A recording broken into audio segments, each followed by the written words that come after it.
안녕하세요. 얼마 전 기가 막힌 일로 이혼하고 이렇게 글을 쓰게 된 30대 후반의 돌싱이에요. 저의 결혼 생활은 생각보다 짧았고 그걸 지금도 천만 다행이라고 생각하고 있어요. 저는 남편과 결혼한 지 4년 만에 이혼을 하게 됐어요. 결혼했을 당시에는 남편이 너무 잘해줘서 남편에게 문제가 있을 거라는 생각은 한 번도 해본 적이 없었어요. 제 앞에서는 완벽한 남자친구였으니까요. 한 번쯤 의심해봤다면, 아니, 남편의 폰이라도 한번 열어봤다면, 저에게 이런 일은 일어나지 않았을지도 모르죠. 저는 남편을 의심해본 적이 한 번도 없거든요. 남편 폰을 열어서 확인한 적도 없었어요. 사랑이란 신뢰와 믿음만으로 유지되는 거라고 믿는 순진한, 아니, 바보 같은 사람이었던 거죠. 저와 남편의 결혼이 순탄했을 것 같지만 의외로 우리의 결혼은 생각보다 험난했었어요. 저는 그리 내세울 만한 직업을 가진 것도 아니었고 집안이 빵빵한 것도 아니었거든요. 시댁은 시부가 사업을 해서 돈도 많았고 특히 시모가 교육자 집안이라 그런지 굉장히 보수적인 분들이어서 예의범절, 가문 이런 걸 따지셨거든요. 그런 분들에게 평범하게 자란 제가 마음에 들 리가 없었죠. 당시에는 저도 남편을 무척 사랑했으니 결혼을 포기하고 싶지 않았어요. 그때 시모가 마지막으로 묻더군요. 너 우리 집안의 제사가 얼마나 있는지 알긴 하니? 제사만 1년에 13개야. 그리고 집에 행사 있을 때마다 와서 네가 거들어야 하고 걔가 우리 집 장손이라서 너는 맏며느리가 되는 거야. 그 정도는 당연하게 해야 되는 일이고. 할 수 있겠어?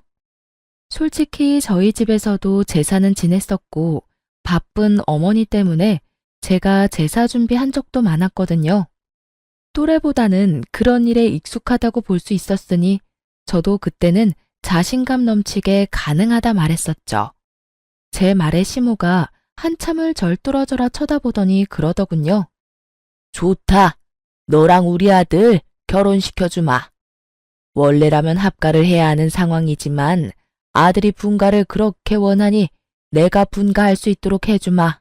대신 제사 행사에 절대 빠지지 말고 참석해. 네가 못한다고 생각하면 나는 둘 가차없이 이혼시켜버릴 거야. 이때 느낀 감정은 마치 면접관을 앞에 둔 기분이었어요.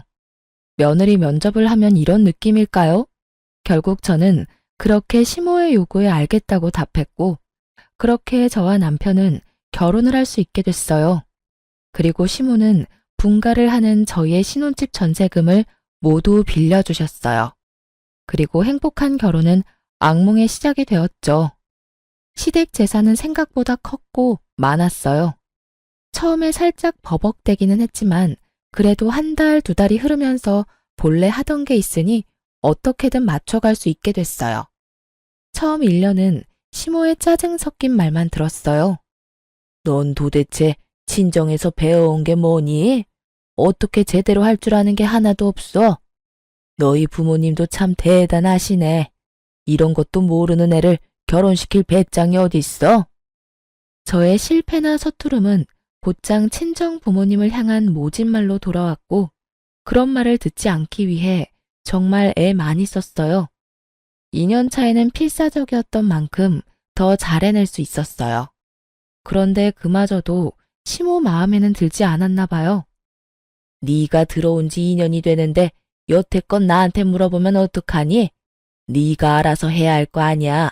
그리고 언제까지 내가 준비를 다 해줘야 하니? 이제부터는 알아서 네가 준비도 하고 음식도 해야지. 맞는 말이라고 일리 있는 말이라고 생각은 했어요. 그런데 정말 버티지 못하겠다고 생각한 건 좋은 말 한마디 안 해주는 시모와 남편 때문이었어요. 노력은 어느새 당연한 게 되고 그 당연한 걸 조금이라도 못하게 되면 질책이 날아왔죠. 이 시기에 저는 채찍질만 당하는 말 같은 존재였어요. 언제까지 노력해야 하나, 언제쯤이면 며느리로 인정해줄까 하는 생각이 들었었죠. 게다가 시모의 동행이나 일 요구가 심해지자 어쩔 수 없이 다니고 있던 직장까지 그만뒀어요. 시모가 한 달 용돈을 줄 테니 일을 그만두고 시댁 일에 전념하라고 했었거든요. 일을 하면서는 도저히 시모의 요구를 만족시킬 수 없어서 일을 그만뒀지만 마음속으로는 너무 아까웠어요. 하지만 남편과의 결혼 생활 유지를 위해서는 제가 시댁에 잘할 수밖에 없다는 생각으로 시댁에 전념했었죠. 제사나 행사만큼 많이 불렸던 건 손님들 대접할 때였어요. 아버님은 사업을 하시니 만나는 분들이 많았어요. 그런 분들을 집으로 초대하면 항상 제가 불려가서 음식도 하고 청소도 하고 했었어요. 제가 일을 잘하면 잘할수록 일이 늘어나는 신기한 상황이 된 거죠. 3년 차쯤 됐을 때 시모는 손가락 하나, 턱짓 한 번으로 사람을 부려먹을 정도가 되어 있었으니까요. 결국 그런 것들이 쌓이니 저는 스트레스가 점점 늘어만 갔어요. 그리고 정말 타이밍 나쁘게도 그때 알게 된 거죠. 남편의 화려한 이중 생활을. 그날은 정말 즐거운 날이었어요. 시댁에서 절 부르지 않았고 남편과 바깥에서 식사도 했고요. 집에 들어와서는 둘이서 와인도 한잔하면서 즐거운 시간을 보내고 있는데 남편이 그날따라 과음을 했는지 소파에서 영화를 보다가 먼저 잠이 들었어요. 저는 남편에게 이불을 덮어주고 침대로 가려고 했어요. 그런데 남편 손에서 스르륵 빠져나온 폰이 바닥에 소리를 내며 떨어지더군요. 그리고 그걸 주워든 저는 아무 생각 없이 남편의 폰을 열었어요. 남편은 한 번도 폰을 잠근 적이 없었거든요. 귀찮다고, 그리고 문제 있는 사람들이나 비밀로 하는 거라고요. 솔직히 여태껏 남편의 그런 말들 때문에 폰을 확인하지 않은 것도 있어요. 그날도 그냥 탁자 위에 놔둘 수도 있었던 폰이었죠. 그런데 이상하게 열어보고 싶은 기분이 들었던 건 어째서였을까요? 저는 남편의 폰을 열어 사진과 메시지, 카톡을 확인하고는 웃으며 폰을 내려놓으려 했어요. 정말 아무것도 없는 업무나 친구 연락만 있었으니까요. 그나마 남편 덕분에 내가 이 힘든 시집살이를 견딘다고 생각하며 폰을 내려두려다가 순간 폴더 안에 있는 아주 작은 어플 하나에 눈이 갔어요. 그걸 누르지 말아야 했는데 그 안에는 남편이 만난 여자들이 몇 명이나 있더군요. 저는 남편이 바람을 필 거라는 상상도 해본 적 없었는데 이렇게 한 명도 아닌 여러 명의 여자를 보게 되니 너무 당황스럽더라고요.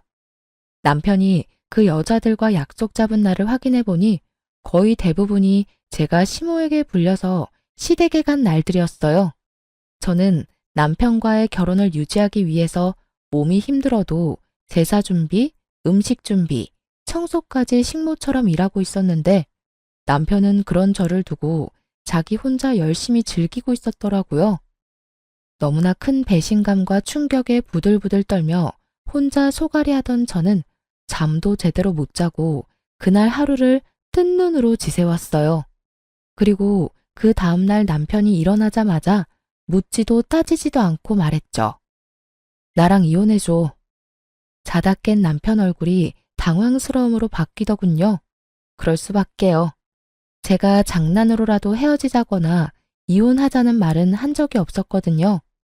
연애를 하고 있는 동안에도요. 그런 제가 뜬금없이 앞뒤 다 잘라먹고 이혼하자니 남편이 당황할 수밖에요. 뜬금없이 아침부터 무슨 소리야? 무슨 일 있어? 집안일이 힘들어? 엄마가 괴롭혀? 지 탓이라는 생각은 전혀 안 하고 시댁 문제를 들먹이는 남편을 보는데 역겨워서 구토가 나올 것 같더군요. 저렇게 나를 위하는 척하면서 뒤로는 다른 여자 만나면서 온갖 더러운 짓을 다 했을 거라 생각하니 진짜 너무 견딜 수 없을 만큼 더러운 기분이었어요. 시댁 일 힘들지. 내가 왜 그 힘든 일을 해냈는데? 당신이랑 결혼 생활 유지하려고 그런 거였잖아. 그런데 당신 나 시댁에서 일하는 동안 데이트 앱으로 여자 만났더라? 어떻게 그럴 수가 있어? 제 말에 남편 눈이 크게 떠지더니 아차 싶은 표정이더군요. 자신의 외도가 들켰음에도 남편은 크게 당황하지 않았어요. 미안해, 여보. 그치만 하늘에 맹세코 그 여자들한테 마음 준 적 단 한 번도 없어. 다 그냥 노는 애들이야. 그냥 그렇게 잠깐 만나고 헤어지는 그런 사람들이야. 두 번 볼 사이도 아니고 용건만 끝나면 다신 볼 일 없는 사람들. 그런 사람들이랑 자기랑은 다르지. 이런 말을 들으니 기가 차서 말이 안 나오더라고요. 마음은 준 적 없고 몸은 줬다. 그러니 봐달라. 어디서 이런 미친 발상이 떠오르는지 도무지 상상도 안 됐어요. 지금 그걸 위로라고 하는 말이야? 아니면 돌려서 나 까는 거니? 그것도 아니면 지금 이 순간을 모면하려고 그냥 던진 말? 어떻게 당신이 나한테 그런 말을 해?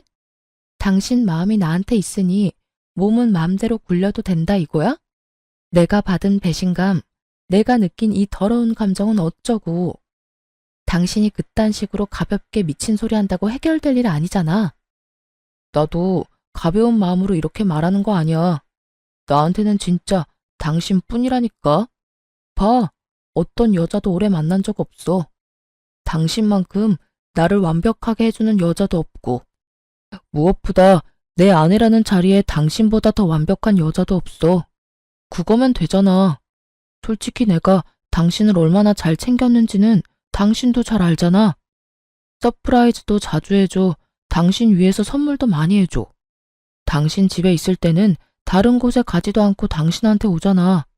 이 정도면 내 마음을 의심하는 것도 이상하지 않아? 난 정말로 당신뿐이야. 다른 여자들 신경 쓸 것 하나도 없어. 그 여자들은 그냥 노는데 필요한 것들이니까. 남편 말대로 남편이 저와 있는 동안만은 잘해줬으니 저도 의심하지 않았었죠. 그런데 그런 저에게 남편이 이런 짓을 하다니. 그만해. 더 이상 듣고 싶지 않아. 당신의 사랑이 이런 가벼운 것인 줄 알았으면 당신이랑 결혼조차 생각 안 했을 거야. 서프라이즈, 선물을 많이 해주면 바람 펴도 되는 거야?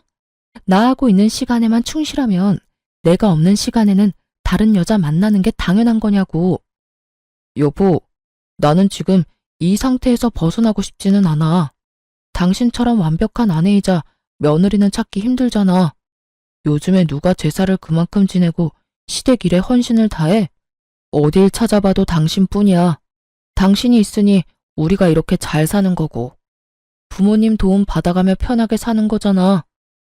내가 시댁 일에 헌신할수록 제 지가 빵빵해지고 쉬는 날 많아지니 이 상태를 유지하고 싶다는 말을 빙빙 돌려 말하는 남편놈도 역겨웠어요. 저를 시댁에 대한 방패로 세워두고 혼자 열심히 즐길 생각으로 가득 차 보였으니 말이죠. 반성을 하고 미안한 마음을 가진 인간의 말이 아니었어요. 됐어. 당신 말 듣고 싶지 않아. 나는 그냥 이혼하고 싶어. 당신이랑 이렇게 말하고 있는 지금도 기분이 너무 더럽고 귀가 썩어가는 기분이야. 이혼해. 여보, 미안하다니까. 한 번이잖아. 딱 한 번 걸렸잖아. 그렇게 바로 나랑 이혼하겠다고 하면 내가 뭐가 돼? 나도 반성할 기회를 줘. 몇 달간만이라도 유예를 줘. 그래야 내가 반성하고 있는지 당신도 알 거 아니야. 그딴 말 귀에 들어오지도 않았어요. 남편은 다시 이야기하자며 저를 달랬지만 전혀 달래지지 않은 채였죠.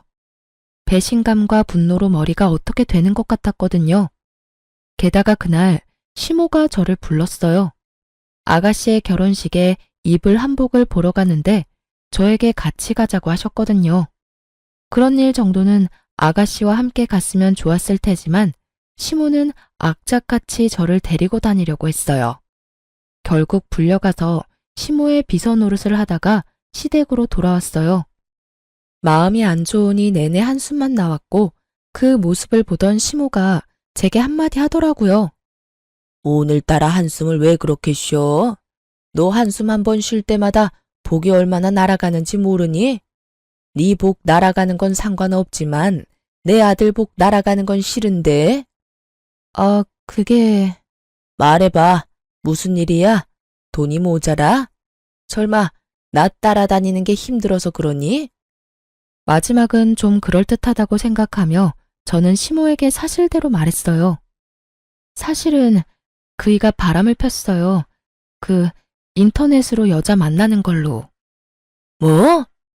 시모의 얼굴이 귀신같이 변하더군요. 시모는 교사를 했었던 터라 그런 일을 무척 싫어하셨어요. 시모가 완전 화내면서 남편을 불렀어요. 불려온 남편이 눈빛으로 제 탓을 하길래 저는 눈을 피했어요. 엄연히 잘못한 건 남편이니까요. 너 며느리 두고 바람 폈어? 어머니, 그런 거 아니에요. 그냥 한 번만 만난 것뿐인데 이 사람이 너무 과하게 생각하는 거예요. 거짓말하지 마. 거기는 여자 목록만도 여럿이야. 한 번만 만났겠지. 여러 명을 한 번씩 만났으니까 잘못이 없다고 말할 거야? 우리끼리 이야기하자고 했는데 왜 어머니한테 말한 거야? 남편의 푸념에 시모가 큰 소리 치더군요. 그만. 둘 다 어른을 앞에 두고 이게 무슨 짓이야? 그리고 네 행동에 이 엄마 아빠의 명예가 걸려 있다고 내가 몇 번을 말했어. 여자를 만날 거면 조용히 뒤탈 없는 여자로 만나. 너 때문에 아버지 사업에 문제 일으키면 우리가 주던 지원은 다 끊을 거다. 내 명의에 너희 신혼집이며 매달 주는 용돈이며 다 끊어버릴 테니까 지금 당장 내 눈앞에서 다 정리해. 혼내는 것도 참 시모답다 싶었어요. 부모님 이름에 똥칠하지 말고 뒤탈 없는 여자를 만나라니. 이럴 땐 네가 잘못했고 용서를 구해라가 답이 아닌가요? 결국 남편은 제게 조금만 시간을 달라고 했죠. 자기가 변하지 않는 것 같으면 그때 이혼해 달라고요. 필사적인 남편의 말에 딱 한 번만 용서하기로 했어요. 그날 이후로 남편은 매일 저녁 제게 핸드폰 검사를 받고 설정에 들어가 어플 다운받은 모든 기록을 보여줬어요. 그렇게 이야기가 일단락 되어가고 있었어요. 정말로 남편은 바람을 피지 않았고 집과 회사, 시댁을 드나들며 제 눈앞에 있으려 노력했죠. 하지만 한 번 깨진 병은 붙인다 한들 원상복구되는 건 아니더라고요. 여전히 저는 남편에 대한 의심을 거두지 못했고 완벽한 남편의 모습에도 빈틈을 찾게 됐죠. 그렇게 3개월 정도 지난 어느 날 남편의 바람보다 더 큰 일이 생겼어요. 그날은 큰 제사를 끝낸 다음이었는데 시모가 저한테 앉으라며 할 말이 있다고 하더군요. 남편과 둘이 그 앞에 있으니 시모가 저에게 운을 떼더군요. 네 시아버지 1년 전에 다쳐서 병원 신세 진 거 기억하니? 네, 어머님. 고관절 골절로 입원하셨다가 지금은 집에 계시잖아요. 그래, 지금 집에서 지내는데 점점 몸이 좋아져야 할 사람이 점점 안 좋아지고 있어. 거동을 못하는 건 아니지만 거동을 할 때 도움이 많이 필요하지. 여태 나랑 네 신우가 움직이는 거 도와줬는데 이제는 네 신우도 결혼하고 나면 여기 못 올 거고 나도 늙어서 힘을 못 쓰니 네가 들어와서 네 시아버지 수발을 좀 들었으면 좋겠구나. 저는 너무 당황했어요. 갑작스러운 합가 이야기에다가 시부 수발까지 들라는 말에 정신이 없었죠. 솔직히 그 집안의 제사와 행사만 도맡아 해도 일이 힘들고 바쁜데 그 와중에 아픈 시부 수발까지 지금의 스트레스보다 몇 배나 더 힘들어질 게 불보듯 뻔했어요. 시모는 언제 어디서나 저의 행동과 말을 관찰하고 검사할 테고 남편은 남편대로 이 집에 들어오면 다시 밖으로 놔둘 게 분명했죠. 어머님, 아버님 상태가 안 좋아지신 거면 병원을 다시 가보셔야 되지 않을까요? 의료 지식도 없고 간병도 해본 적 없는 사람들이 하기에는 좀 어려울 것 같은데. 여태 잘 해왔다. 그러니까 걱정하지 말고 합가할 준비나 해. 당장이라도 드리고 싶지만 일단 네 신우가 결혼을 하고 나서 짐을 빼야 너희 짐이 들어올 수 있고 전세도 계약이 종료되려면 3, 4개월 남았으니 그때까지 준비해 놓으라고 미리 말하는 거다. 합가를 하던 하지 않던 나는 너희 신혼집 전세금은 뺄 거야. 이건 선택이 아니고 확정 사항이니 그렇게 알고 정리해라. 완전 통보였어요. 마치 해고를 하는 것처럼 칼처럼 자르는 말투였죠. 남편이 시모에게 말했어요. 갑자기 합가를 하자고 하면 어떡해요. 솔직히 합가하는 게 쉬운 일도 아니고 직장이랑 거리가 있어서 여기 들어오는 것도 쉬운 일 아니라고요. 차가 없으면 대중교통을 타고 다니면 되고 없으면 자전거라도 사서 끌고 다녀. 네 직장에서 우리 집까지 편도로 30분밖에 안 걸리잖아. 이 큰 도시에 살면서 출퇴근 왕복으로 1시간이면 오히려 짧은 시간 아니니? 어디서 말도 안 되는 말을 하고 있어. 너 그렇게 집에 들어오는 게 싫은 거야?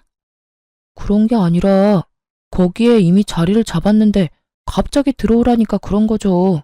그럼 집에 들어가면 뭐 해줄 건데요? 남편은 벌써부터 합가하고 자기에게 떨어질 콩고물부터 생각하고 있더군요. 우리 신혼집 전세자금 좀 나눠줄 거예요? 너 하는 거 봐서 잘하면 주고 잘못하면 줬던 것도 뺏을 거다. 그리고 매달 지원하던 건 그대로 줄 거야. 너희는 더 좋은 거 아니니? 돈 내던 거 안 나가고 받는 돈은 그대로 잤니? 그리고 우리 죽으면 이 집 너희한테 그대로 상속될 거고 도대체 왜 싫은 건지 모르겠구나. 시모의 말은 구구절절 맞았어요. 하지만 거기에는 중요한 게 빠져 있었죠. 그 집에 들어갔을 때 제게 주어질 일의 크기요. 지금보다 더 많은 일을 도맡을 것이 뻔했기에 저의 마음속으로는 거의 울고 있었어요. 아무리 봐도 이 상황을 타개할 방법이 없어 보였거든요. 그렇게 저는 시댁에서 나와 집으로 가며 생각에 잠겼어요. 이 일을 어찌해야 할까 남편과 상의해 볼까 싶었지만 남편은 이미 들어가기로 마음을 굳힌 듯 보였어요. 전세금이 탐나서 그랬겠죠. 저는 그날부터 어떻게 시모의 합가를 거절할까 하고 생각하기 시작했어요. 좋은 방법이 떠오르지 않던 그때 남편이 다시 다른 여자를 만나는 걸 목격했어요. 이번에는 공교롭게도 제가 직접 보게 된 거였죠. 남편과 밖에서 식사를 하고 남편은 약속이 있어서 그대로 시내에 있기로 했고 저는 집으로 돌아왔어요. 그런데 돌아오던 도중에 남편이 제 핸드백에 지갑을 넣어놓은 걸 깜빡해서 남편에게 갖다 주려고 다시 남편이 있던 곳으로 갔거든요. 그때 보게 됐어요. 상간녀를 말이죠. 두 사람이 팔짱 끼고 걸어가는데 한두 번 만난 느낌이 아니었어요. 저번처럼 일회성인가 싶었는데 전혀 아니었어요. 그 친밀감이 생각 이상이라서 제 쪽이 더 당황했어요. 설마 하며 사람을 시켜 그 여자에 대해 알아봤는데 남편은 제가 조사한 기간 동안 몇 번이나 그 여자를 만나더라고요. 결국 남편의 불륜을 알게 되니 정신이 번쩍 들더군요. 제가 시댁 일로 정신 못 차리고 휘둘리는 사이에 남편 놈은 또 저 몰래 사람을 만나는 거였어요. 그것도 이번에는 저번과는 다르게 여러 번을요. 시댁에 대한 스트레스, 남편에 대한 분노, 이런 것들이 뒤죽박죽 되기 시작하면서 저는 제대로 된 판단을 할 수 없을 정도였어요. 그 감정들이 저를 삼켜버린 것 같은 기분이 들었거든요. 상간녀의 전화번호를 알아내 그 여자에게 나오라고 만나서 이야기하자고 했어요. 그 여자도 순순히 저를 만나러 나왔어요. 당신 지금 만나고 있는 남자, 제 남편이에요. 모르시고 있는 것 같아서 알려드려요. 이대로 만나면 두 사람 불륜이고 당신 상간녀 되는 거예요. 제가 왜 헤어져요? 뭔가 착각하고 있는 것 같은데 그 사람 나 좋아서 만나는 거예요. 저도 그 사람 좋아서 만나는 거고요. 그러면 좋아하지 않는 사람은 정리해야 하는 게 맞는 거 아닌가요? 그렇지 않아도 그 사람이 와이프 곧 정리하겠다고 했어요. 전 그 이야기만 믿고 있어요. 당신이 하는 말 들을 필요 없을 것 같은데요? 이보세요. 당신 이대로 내 남편 만나면 상간녀 되는 거예요. 그렇게 살고 싶어요? 어떻게 남의 남자 뺏어가고는 이렇게 뻔뻔할 만큼 당당해요. 불륜도 뭐 사랑이라고 말하고 싶은가 본데 아무리 치장해도 당신이랑 남편 사이는 더러운 불륜 그 이상도 그 이하도 아니야. 더럽다 그러는데 그쪽이야말로 더 역겹지. 서류상으로만 아니지 그 사람이 당신 사랑하는 걸로 착각하나 본데 그거 사랑 아니야. 나한테 다 이야기해줬거든? 시댁 지원 받으려면 완벽한 며느리가 필요하대서 들인 아내라고. 그래서 금이야 오기야 열심히 치장해주는 거라고 하던데? 아무것도 모르는 게 누군데 지금 여기서 큰 소리야? 저는 그 이야기에 정말 주저앉고 싶을 정도로 충격받았어요. 어렴풋이, 아니 사실은 느끼고 있었어요. 남편이 저를 그럴 용도로 사용하는 게 아닌가 하고, 저를 시댁에 보내놓고 시댁에 비위를 맞춰 지원을 받으려는 그런 용도, 그저 완벽한 며느리. 제 용도가 그것뿐이라면 제가 굳이 여기 매달려 있을 필요는 없잖아요. 저는 상간녀 눈앞에서 남편에게 전화해서 당장 여기로 오라고 했어요. 남편은 죄책감이라고는 전혀 없는 얼굴로 나타났죠. 당신이 어떻게 나한테 이래? 저번에 분명히 다른 여자와 만나지 않겠다고 약속하지 않았어? 어디까지 나를 비참하게 만들어야 속이 시원하니? 도대체 나는 당신한테 뭐였어? 당신은 완벽한 아내이자 우리 집 며느리였잖아. 당신 덕분에 일이 잘 풀린 것도 많았고, 그래서 미안하게 생각해. 나 때문에 이런 일이 벌어져서. 그래도 나는 내 마음 속이는 일은 못해. 당신한테는 미안하지만 이 여자랑 같이 살고 싶어. 그래서 만남 지속한 거고. 야, 이 나쁜 놈아. 네가 어떻게... 와, 진짜 너무 열받아서 욕도 안 나와. 네가 사람 새끼는 맞아? 짐승 같은 새끼. 내가 여태껏 어떤 마음으로 시댁과 당신한테 했는데 내 뒤통수를 이렇게 때릴 수가 있어? 당신이 나 없이 잘해낼 수 있을 거라고 생각해? 당신 없으면 뭐가 어떻게 되는데? 이 여자 웃기네. 당신이 와이프라고 뭐라도 된 것처럼 행동하는데 나라고 당신이 하는 일을 왜 못하겠어? 여기서 미친 짓 그만하고 그냥 깨끗하게 헤어져. 그게 훨씬 덜 비참할걸? 상간녀의 그 말에 저는 한바탕 퍼부어 주려다가 언뜻 그런 생각이 들었어요. 이렇게 비참하게 내가 살아야 하는 건가? 이 남자에게 매달려 본처 자리를 꿰고 있어도 나한테 돌아오는 건 아무것도 없지 않을까 하고요. 시모가 나를 마음에 두는 건 그저 내가 하는 일을 잘하는 식모라서 그렇고, 실제로는 나를 딸처럼 생각하는 건 아닐 거잖아요. 그런 사람을 위해서 내가 이 남자의 이런 여성 편력을 견디며 살아갈 수 있을까 하는 생각이 들었어요. 그러자 정신이 번쩍 들었어요. 이대로 이 남자를 내게 돌려놔도 내게 남아있는 건 합가해서 시집살이 당하며 남편의 바람을 손 놓고 바라보는 것뿐이잖아요. 저는 입을 닫았어요. 남편에게 아무런 질책의 말도 하지 않고 남편에게 말했죠. 알았어. 이혼해 줄게. 당신 같은 남자는 내 쪽에서 사양이야. 대신 시댁에는 비밀로 하고 이혼해. 이혼하는 순간까지 비밀 잘 지켜. 그리고 최대한 우리 이혼 빨리 해결되도록 협조해. 대신 상간녀 위자료 소송은 할 거야. 그렇게 알고 있어. 이건 다 당신 잘못으로 이혼하는 거니까 그 정도는 해줄 수 있지? 제 말에 상간녀와 남편은 환하게 웃으며 서로를 얼싸안으며 좋아하더군요. 소송을 한다는데도 좋아하는 걸 보니 위자료는 남편이 다 내줄 것 같더군요. 그나저나 상간녀의 그 꼴을 보아하니 상간녀는 모르는 것 같더라고요. 남편이 곧 시댁에 합가해야 한다는 사실과 시댁의 제사와 행사가 얼마나 많은지, 그리고 무엇보다 그 집에 귀신보다 독한 시어머니가 있다는 것을요. 저는 무표정으로 나왔어요. 그걸 알려줄 착한 마음 같은 건 없었으니까요. 나를 지옥에서 빼내어줄 소중한 사람인데 그런 이야기를 알려줄 필요가 있을까요? 지금의 행복을 만끽하도록 두는 게 좋겠죠. 다음에 있을 지옥이 그래야 더 고통스러울 테니까요. 그런 생각을 하고도 흠칫 놀랐어요. 그렇지만 남편의 불륜으로 이혼하는 여자들은 거의 대부분이 이런 마음일 거예요. 저만 그런 게 아니란 걸 알고서는 마음이 도리어 편해졌죠.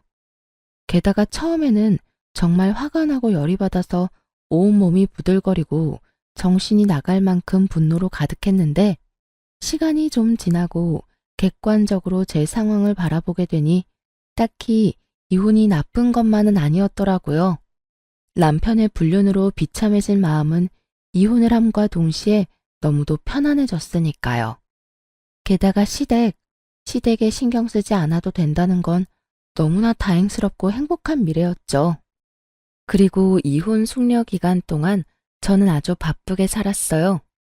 시댁에는 숨겨야 했기에 이혼이 완벽하게 되기 전까지는 어쨌든 시댁 일을 도와야 했거든요.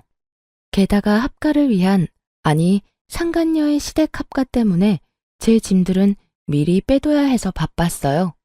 그러면서 직장의 취직이 확정되었고 드디어 법적으로도 서류상으로도 완벽하게 이혼이 되었어요. 싱글이 된 첫날 저는 이미 빼둔 짐을 미리 구해놓은 전셋집에 옮겨두고 자유를 즐기고 있었어요. 사실 이혼이 완료된 날 다음 날은 시댁 제사가 있는 날이었어요. 이혼을 했으니 갈 필요도 없어 새로 구한 집에서 혼자 뒹굴거리고 있었죠. 그런데 시모에게서 전화가 왔더군요. 너 대체 어디야? 도대체 이게 다 무슨 일이고? 지금 당장 우리 집으로 와. 여기 지금 네 남편 애인 데리고 와 있어. 나한테 설명해. 어머님, 죄송한데 이미 저희 이혼해서 남이에요. 이야기 들으실 거면 아드님한테 들으시는 게 낫지 않을까요? 뭐? 이혼을 했다고? 이혼해도 숙려기간이라는 게 있잖아. 너희 그거 아니니? 그 기간도 이미 다 끝나서 저희 진짜 서류상으로도 남남이에요. 그러니까. 아이고, 이게 다 무슨 일이야? 너 지금 당장 우리 집에 와. 와서 설명해. 사실 안 가도 문제는 없었어요. 이제 남이잖아요. 그런데 시모의 모습을 보니 상간녀와 전 남편의 반응이 너무나 신경 쓰이더라고요. 도대체 뭘 어떻게 했길래 시모가 저한테 오라고 전화를 했을까 싶었죠. 그래서 시댁으로 갔어요. 집안에는 상간녀와 전 남편이 가지런히 시모 앞에서 무릎을 꿇고 앉아 있더군요. 시모는 저를 보더니 턱짓으로 들어와 앉으라고 시키더군요. 전 남편 옆에 앉았더니 시모가 물었어요. 너희 왜 이혼했어? 저 남편이 이 여자랑 바람이 났는데 저한테 이혼해달라고 하더라고요. 그 여자 너무 좋아한대요. 게다가 이 여자도 저한테 이혼해달라고 요구했고요. 넌 본처잖니? 그런 애가 그렇게 쉽게 이혼을 해주면 어떡해? 어머님, 이 사람이 좋다고 하는데 제가 막을 수 있을 리가 없잖아요. 그리고 저는 사랑 없는 결혼은 못해요.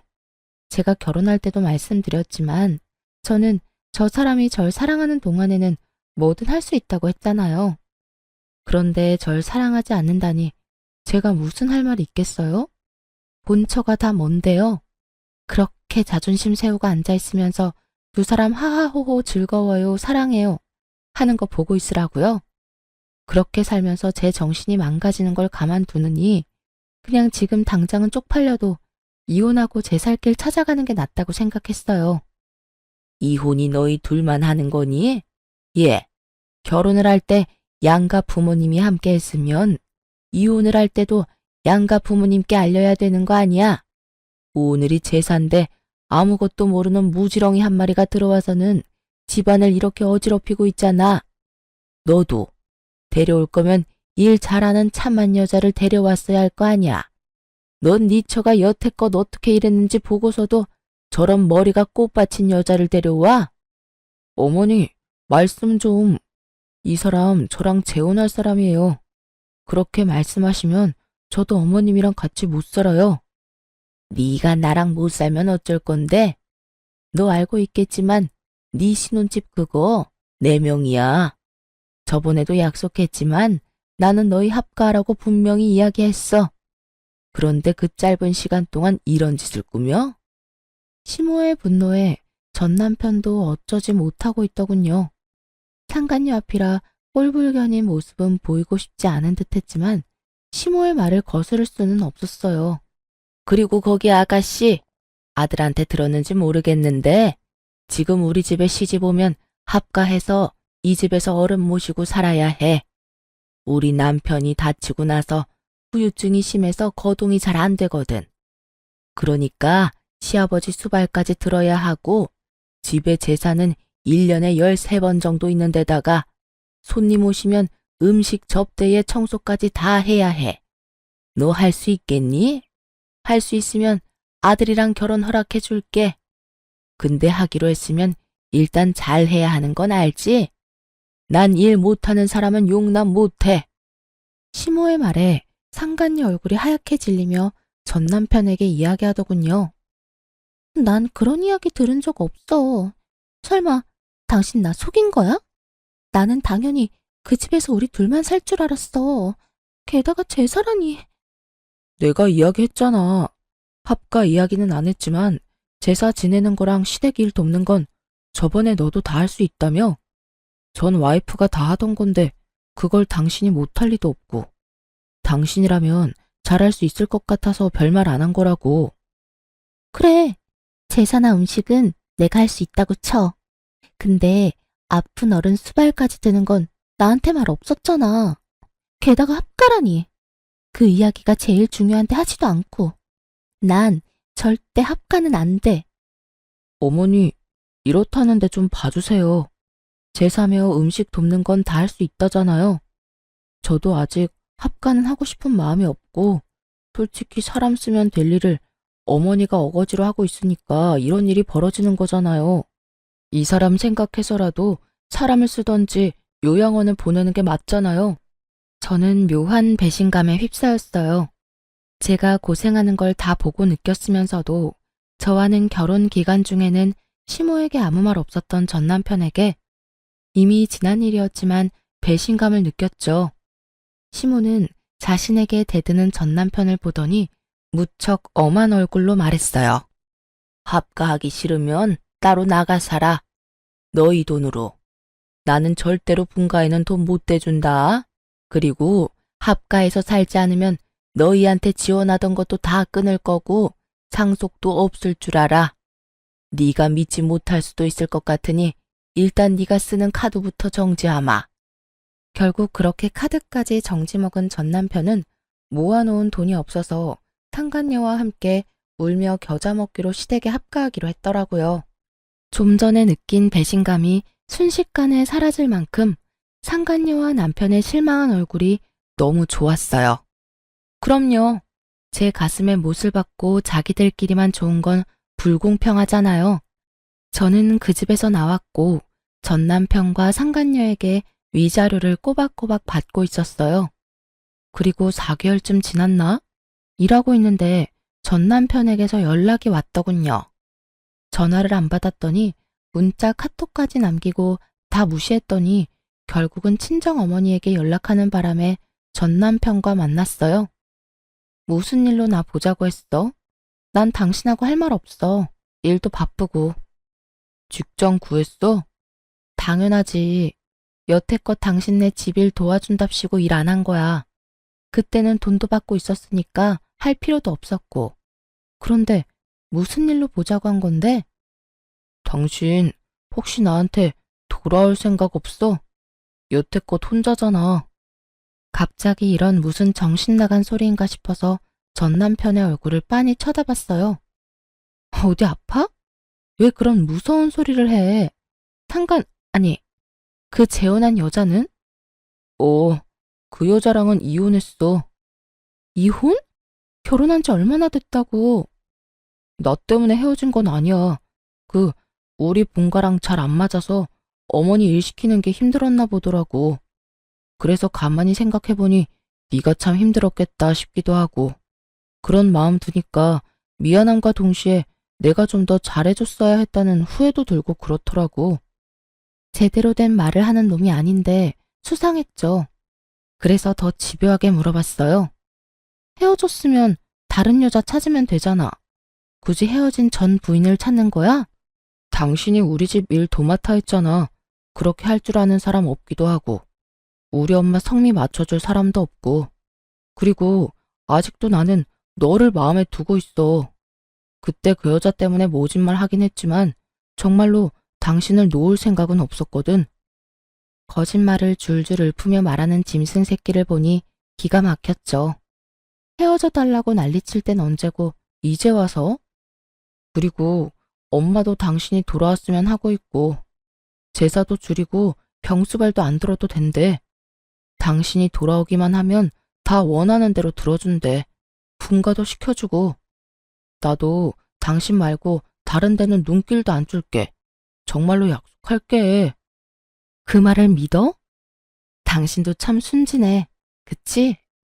어머님이 정말로 내가 원하는 대로 해주겠다고 해? 그럴 일 절대 없다는 데에 내 전 재산을 걸 수도 있어. 여태껏 시댁 재산으로 우리를 마음대로 부려오신 분이야. 이번에도 그 돈으로 우리를 부리려고 하겠지. 그리고 시댁 이야기하기 전에 당신이 더 문제지. 여자 만나는 거 안 고쳐지잖아. 데이트 앱으로 여자 만나던 것도 상간녀 만나던 것도 안 하겠다며 약속해놓고 약속 무시한 채 만난 거잖아. 약속이라는 말의 무게가 너한테는 깃털처럼 가벼운 거 이미 다 알아. 그럼 나한테 약속이라는 말을 해? 내가 바보야? 멍청이야? 너 원하는 대로 다 해줄 것 같은 여자처럼 비춰지는 것도 이젠 지겹다. 앞으로 이런 말 할 거면 나한테 연락하지 마. 역겨우니까. 제 말에 전 남편은 화가 난 것 같더군요. 혼자 있는 게 외로워 보여서 구제해 주려고 했더니 뭐? 그러는 너는 뭐가 그렇게 잘났는데? 잘하는 거라고는 어른들 비위 맞추는 것밖에 없으면서. 너 같은 건 나도 싫어. 아, 엄마가 너 데려와야 지원해 준댔는데 이딴 식이면 나도 그런 거 필요 없어. 잘 됐네. 그게 당신 본심이었어? 내가 어른들 비위를 왜 맞췄는데 너랑 결혼해 보려고 악착같이 그랬던 내가 참 바보 등신이었지. 그리고 한 가지만 알려줄게. 넌 능력도 없는 놈이야. 야, 너 진짜 이딴 식으로 빈정거릴 거야? 그리고 누가 능력이 없대? 너 혹시 우리 엄마한테 연락받았어? 그 이야기 듣고 너 지금 나한테 능력 없다느니 그런 말 하는 거냐고. 갑자기 급발진 걸려 당황하는 전 남편을 보며 저는 의아했어요. 이놈이 왜 이렇게 민감하게 반응하나 싶었는데 나중에 그걸 알게 됐죠. 남편이 제게 왜 다시 돌아오라고 했는지를 시모에게 확실하게 듣게 되면서요. 전 남편이 화내고 간 날 저녁에 시모가 연락이 왔었거든요. 그래, 아들 만났니? 이야기는 잘했어? 어때? 다시 돌아올 생각 있어? 나도 양보 많이 하는 거야. 예전처럼 지내게 해줄 테니까 돌아와. 너도 이혼녀 되는 거 싫잖아. 그 이야기는 없던 걸로 하기로 했어요. 그 사람이 저한테 엄청 화내고 갔거든요. 능력이 없다는 말이 그렇게 싫었나 봐요. 뭐? 아무리 애가 발기부전이라도 그런 말을 하면 어떡하니? 넌 섬세함이라고는 눈 씻고 찾아봐도 없어. 안 그래도 그것 때문에 지금 애가 속상해서 난린데.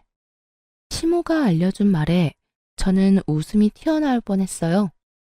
그렇게 여자 좋아하는 나쁜 놈의 새끼가 발기부전으로 고생하고 있다니. 그래서 능력이 없다는 이야기에 그렇게 화를 크게 냈던 거였고요. 재혼했으니 재혼한 와이프한테 말하시면 되잖아요. 왜 굳이 저한테 돌아오라고 하시는지 모르겠네요. 걔는 안 되겠더라고. 요리도 못해, 청소도 못해, 시아버지 수발 들라고 했더니 아주 싫은 티를 팍팍 내더라. 내가 똥오줌을 갈라고 한 것도 아닌데 매번 인상 쓰고 인성이 안 됐어, 인성이. 그리고 내가 이렇게 생각해보니 너만큼 일 잘하는 애도 없더라. 제사며 행사며 다 따라와준 너 같은 애를 어디서 또 구해? 그 말을 듣는데 상간녀의 그 썩은 표정이 떠올라서 웃음이 나오는 걸 겨우 참았어요. 그러게, 상황을 잘 알고 유부남을 꼬셨어야죠. 하긴 어찌 보면 저한테는 귀인이긴 하죠. 그 일을 당할 뻔한 저를 자진해서 구해줬으니까요. 그렇죠. 제가 그렇게 열심히 한 건 남편이랑 결혼을 유지하기 위해서였는데 남편이 제가 싫다면 어쩔 수 없잖아요. 그러니까 어머님이 포기하세요. 그 사람은 이미 저한테서 마음 떴거든요. 아니야, 얘. 그런 말 마라. 우리 애 아직도 너 좋아해. 그런데 말을 못하는 것뿐이야. 자기 처지가 지금 그 모양이라. 그러니까요. 전 남편이 그 모양이면 더더욱 재결합은 어려울 것 같고요. 저도 애는 가지고 싶거든요. 저한테 말하는 것보다는 다른 며느리를 맞이하시는 게 더 나을 것 같네요. 하긴 남편 꼴이 그 모양이라 재혼이 가능하겠냐마는 시댁 재력이면 원하는 며느리 구하는 게 힘든 일은 아닐 테니까요. 그렇게 말하고 저는 시모의 전화를 끊어버렸어요. 그리고 나중에 전 남편이 상간녀와 헤어지게 된 진짜 이유를 알게 됐어요. 저에게 했던 거랑 똑같이 했더라고요. 시댁 일 하도록 만들어 놓고 본인은 나가서 또 데이트 앱으로 여자 만나고 돌아다녔더라고요. 그걸 그 상간녀가 알게 되고 여자가 빡 돌아서 전 남편에게 이혼을 요구했다고 하고요. 이래서 재버릇 못 준다는 말이 생겼나 봐요. 저한테 했던 거 그대로 상간녀에게 쓰면서 이제 와서 또 저한테 돌아오겠다니. 돌아가기라도 하면 또 똑같은 짓거리 할 것 뻔히 아는데 제가 그 아수라장으로 제 발로 들어갈 리가 있겠냐고요. 제가 전 남편에 대한 사랑의 마음이 조금이라도 남아있었다면 모를까. 고운 정도 미운 정도 다 떨어져 버린 지금 저한테 뭘 바란 건지. 게다가 본인 몸 상태가 저 모양 저 꼴이 돼서 저한테 돌아오라 하는 건 미친놈이 아닌 이상 생각조차 않을 일이잖아요. 무릎을 꿇고 손이 발이 되도록 빌어도 받아줄 확률 0%인데 무슨 근거 없는 자신감으로 그런 말을 짓거린 건지 생각할수록 답 없는 놈이더라고요. 그 이후로 전 시모는 미련이 남는지 간간히 연락해왔지만 저는 모든 연락을 차단했고 더 이상 연락은 오지 않았어요. 그리고 전 남편은 더 꼴사납게 됐죠. 그 나이에 돈 없어서 부모에게서 독립도 못하고 그 몸 때문에 여자도 못 만나고 이혼을 2번이나 하는 바람에 시모에게 혼나서 눈치만 보는 불쌍한 남자가 됐죠. 상간녀도 지금쯤 후회 열심히 하고 있을 거예요. 전 남편과 결혼할 때 상간녀는 초혼이었거든요. 첫 결혼에 호되게 당하고 스트레스 받다가 저에게 당했던 그대로 당하고 헤어지게 되었으니 자기가 뿌린 대로 열심히 거둔 거니 할 말은 없겠죠. 이혼 후에 저는 결혼 전으로 돌아간 기분이에요. 그리고 지금은 뭐든 제 마음대로 할 수 있으니까요. 글을 쓰면서 그때 일을 떠올리니 여전히 기분이 더럽네요. 그렇지만 이제는 다 지난 일이고 남들에게 허심탄회하게 이야기하고 나니 속이 시원해요. 이 사연을 다 들은 여러분도 제가 많이 답답하게 느껴지셨겠죠? 하지만 그땐 저도 시모의 경제력이 제 가정에 도움이 된다면 그 정도 노력은 할 수 있다고 생각했었죠. 지나고 나선 얼마나 바보 같은 생각이었는지 알게 되었고요. 저는 제 가정을 지키기 위해 부단히 노력했는데 시원하게 제 뒤통수나 쳐버린 전 남편에게 하늘도 노해서 천벌을 내렸나 싶더라고요. 영원히 그놈은 죽기 전까지 평생 고통받았으면 좋겠어요. 그리고 마지막으로 이렇게 서투른 사연을 읽어주셔서 무척 감사합니다. 오늘도 좋은 하루 되시길 바랍니다.